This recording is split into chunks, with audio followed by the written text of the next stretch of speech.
حضرت علی رضی اللہ تعالیٰ عنہ کی خلافت کے زمانے میں لوگوں نے حضرت علی سے بغاوت کی اور زبردست بغاوت کی، جنگ ہوئی، اس جنگ میں حضرت علی رضی اللہ عنہ کامیاب رہے، آپ کی فوج کامیاب رہی، بغاوت کرنے والے بھاگے۔ تو ساتھیوں نے کہا کہ یہ بھاگے جا رہے ہیں، حکم تو یہ ہے کہ اگر بھاگے تو ان کا پیچھا کرو، ان کے جڑ کاٹو۔ آپ ان کے جڑ کیوں نہیں کاٹتے؟ ان کے مالوں پر قبضہ کیوں نہیں کرتے؟ حضرت علی نے فرمایا کہ یہ کوئی غیر تھوڑے ہی ہیں، یہ تو ہمارے بھائی ہیں۔ اخواننا بغوا علینا، اپنی فوج سے کہا اخواننا بغوا علینا، یہ تو میرے بھائی ہیں۔ ہاں انہوں نے بغاوت کی، ان کو بغاوت کی سزا ہو گئی، اب یہ بھاگ جانے دو۔ ان کے ساتھ وہ معاملہ نہیں کرنا ہے جو میدان نظام میں دشمنوں کے ساتھ کیا جاتا ہے، کیوں ہمارے بھائی ہیں۔ حضرت علی کی زندگی یہ ہے کہ مخالفت کوئی کرے بھائی تو کیا طریقہ ہے، وہ حضرت علی کی زندگی میں اور عثمان کی زندگی میں۔ حضرت عثمان نے تو صبر کیا، حضرت علی سے طریقہ بھی بتایا۔ جی ہاں، کہ ہمارے مخالف کرتے ہیں شدت، یہاں کہ ہمارے بھائی ہیں، یہ درگزر کریں گے، معاف کریں گے۔ اخواننا بغوا علینا۔ اس لیے میرے دوستو اختلاف بھی ہوگا، اختلاف، کوئی جماعت ہماری تاریخ میں ایسی نہیں بنی ہے کہ جس میں اختلاف نہ ہو۔ صحابہ میں اختلاف تھا، عمر اور ابو بکر میں اختلاف ہوتا تھا، حضرت عمر میں اور عثمان میں اختلاف ہوتا تھا، اختلاف، لیکن وہ اختلاف کے آداب ہوتے تھے۔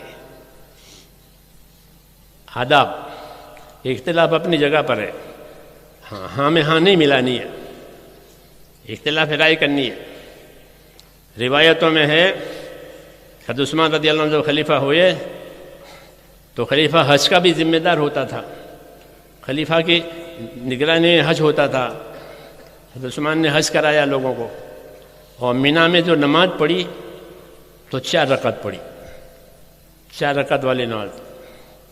حالانکہ رسول صلی اللہ علیہ وسلم نے مینا میں 2 رکعت پڑھی تھی، ظہر کی، عصر کی، رباعی 2 پڑھی جاتی ہے، انہوں نے 4 پڑھی۔ جب حضرت ابو ذر غفاری کو اس کی خبر ہوئی کہ امیر المومنین نے تو 4 رکعت نماز پڑھی، تو کہا انا للہ و انا الیہ راجعون۔ پھر دلیل دی کہ حضور نے 2 پڑھی، ابو بکر نے 2 پڑھی، عمر نے 2 پڑھی، انہوں نے 4 پڑھی، انا للہ و انا الیہ۔ لیکن جب نماز کا وقت آیا تو حضرت ابو ذر نے ان کے ساتھ 4 پڑھی، تو کہا ابھی تو انا للہ پڑھ رہے تھے کہ ہاں، تو انہوں نے کیا جواب معلوم ہے؟ فرمایا الخلاف اشد، مخالفت کرنا یہ سخت چیز ہے، اختلاف کرنا جائز ہے۔ تو میں نے اختلاف تو کر دیا کہ یہ صحیح نہیں ہوا ہے، سنت یہ تھی کہ 2 پڑھی، حضرت عثمان نے پھر 4 کو پڑھی، اس کی وجہ دوسری تھی۔ تو ایک ہوتا ہے میرے دوستو اختلاف، ایک ہوتی ہے مخالفت، دونوں میں فرق ہے۔ مخالفت تو سخت چیز ہے، وہ تو دین کو پارا پارا کرے گی۔ ان حضرات میں اختلاف ہوتا تھا، روایتوں میں ہے کہ جب حضرت علی رضی اللہ تعالیٰ عنہ کے ساتھ جنگ ہو رہی تھی، ادھر حضرت معاویہ کی فوج ہے، ادھر علی کی فوج ہے، حضرت ابو ہریرہ رضی اللہ عنہ حضرت علی کی فوج میں ہے، لیکن جب کھانے کا وقت ہوتا تھا تو امیر معاویہ کی فوج میں چلے جاتے تھے کھانے کے۔ تو لوگوں نے کہا آپ تو اس فوج میں ہیں، حالانکہ فوج کے قانون تو بہت سخت ہوتے ہیں، کیا آپ تو حضرت علی کے ساتھ ہیں ان کی فوج میں؟ کہ ہاں حضرت علی حق پر ہے اس لیے میں ان کے ساتھ ہوں، وہ کھانا ان کا اچھا ہوتا ہے اس لیے وہاں کھاؤں گا۔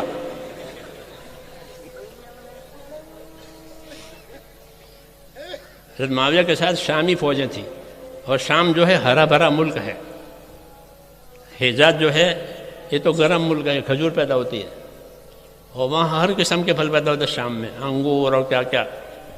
الشام و شبیہ حضرت ابو بکر کے شام تو پیٹ بھرا ملک ہے، تو ان کے پاس کھانے اچھے ہوتے تھے فوج کے پاس۔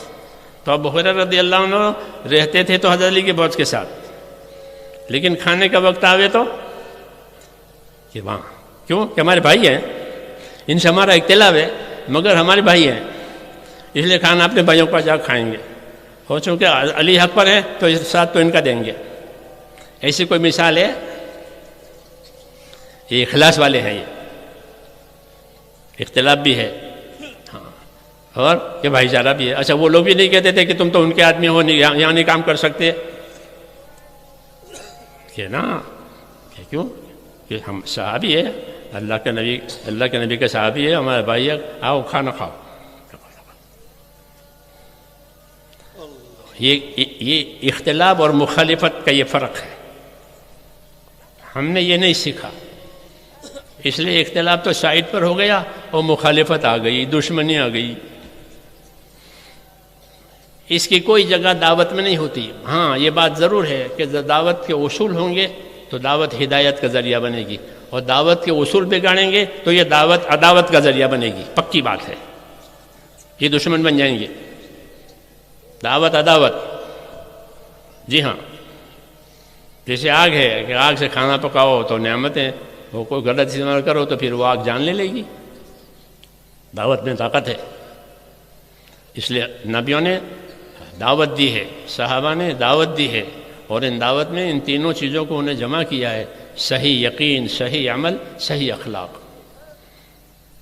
ومن احسن قولا ممن دعا الى اللہ وعمل صالحا وقال اننی من المسلمین.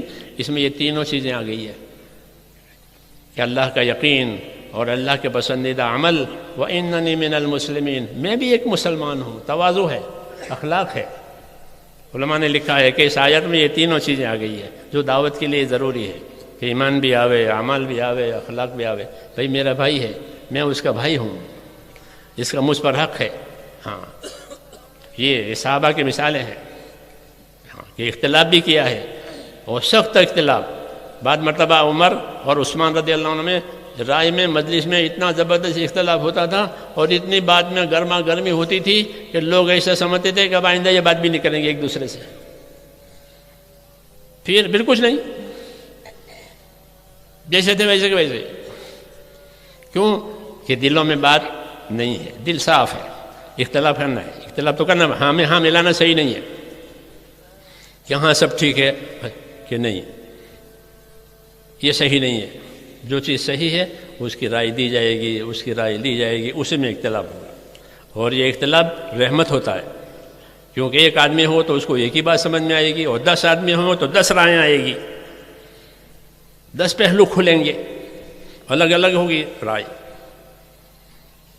اس لیے مشورے کی سنت کو جاری کیا ہے حضور صلی اللہ علیہ وسلم نے. یہ مشورے کی سنت کی وجہ سے رائیں تو مختلف ہوگی لیکن مختلف صلاحیتیں کام کرے گی. ہاں کوئی نرم ہے، کوئی گرم ہے، کوئی محنتی ہے، کوئی خدمت کرنے والا ہے، کوئی ذکر کرنے والا ہے، کوئی عبادت کرنے والا ہے، کوئی مال زیادہ خرچ کرنے والا ہے. مختلف ہوتے ہیں. ان سب کو جمع کیا ہے تاکہ سب کی صلاحیتیں حق پر لگے. ہاں اس لیے اس سنت کو جاری کیا ہے، مشوروں کی سنت کو. ہاں کہ مشورہ کرو، مشورے سے کام کرو. حضرت علی نے پوچھا یا رسول اللہ آپ کی وفات کے بعد بھی تو مسائل پیش آئیں گے، ابھی تو آپ موجود ہیں، کوئی مسئلہ آیا تو آپ کے سامنے رکھ دیا، آپ کے بعد بھی مسائل پیش آئیں گے. اگر قرآن شریف میں اس کا حل ملا تو الحمدللہ، اور قرآن میں نہ ملا، حدیث و سنت میں اس کا حل ملا تو بھی الحمدللہ. لیکن اگر ہم کو اس کا حل نہ قرآن میں ملے نہ حدیث میں ملے تو کیا کریں؟ تو آپ نے فرمایا کہ اللہ کے نیک بندوں کو جمع کرو اور ان سے مشورہ کرو، ایک آدمی کی رائے پر دار و مدار مت رکھو.